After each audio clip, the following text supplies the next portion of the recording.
Well, today in San Francisco, a contentious emergency meeting was held examining Mayor Breed's request for appointees to sign undated letters of resignation. KTVU's Christina Rendon joins us now in the studio. This is after Supervisor Dean Preston said that he believed that what was happening was improper and troubling. What's the latest? Well, Heather, Mike, I can tell you that Dean Preston said that if this had happened to any other city official, or if any other city official had done this, they would likely be facing misconduct charges. And that's why they were really thorough in this meeting. It lasted about 2 hours. Although the mayor's office said they have stopped asking for these signed resignation letters, the commission said their work is not over.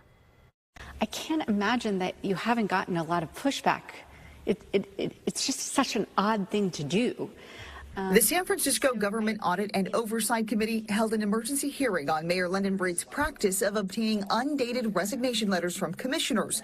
Out of roughly 400 appointments, 48 people were asked to sign them with no explanation as to why they were singled out. No, the mayor clearly had a subjective standard here. Sometimes she directed it, sometimes she did not. Breed's chief of staff, Sean Ellsburn, took the questions and addressed concerns that it created a lack of transparency. That does create that perception that it could be, but factually it never was and it never would be. The mayor's office said the practice of asking for signed, undated resignation letters was to prevent a holdup of removing someone who refused to resign or went AWOL, reserved for the most dire situations of inappropriate behavior or dereliction of duties. But the city charter has a practice in place for such issues, and the city attorney's office said what the mayor was doing is unenforceable.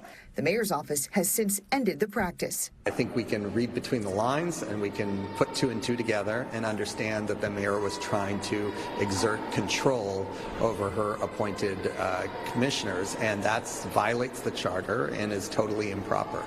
All those letters have now been rescinded.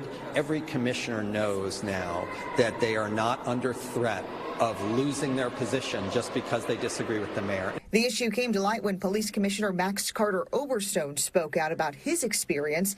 He signed a letter and later rescinded it. There was never a moment where, somebody pulled my resignation letter out of the drawer and waved it in front of me and said, hey, if you don't listen to what we want, we're going to sign this. That never happened. But of course, that's not how these things work.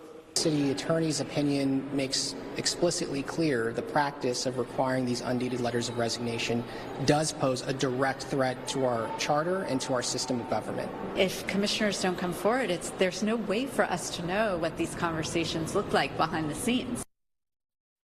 Supervisor Preston said he is working to draft legislation that would explicitly ban this practice. And the mayor's office has said that over the last 4 years, these letters have never been used or invoked in any way. Okay, so did the mayor's office give a reason as to why they started this in the first place? So the chief of staff did give a few examples. So in one instance, they said in 2015, a port commissioner was under investigation and then refused to resign for months. In another case, a woman on a committee advisory board in the Bayview district went missing. They just couldn't find her. So they used those as both examples as to why the mayor would potentially expedite someone's removal without having to go through that slow process of waiting and going through the city charter. Yeah. Okay. All right, Christina, thank you. Thank you.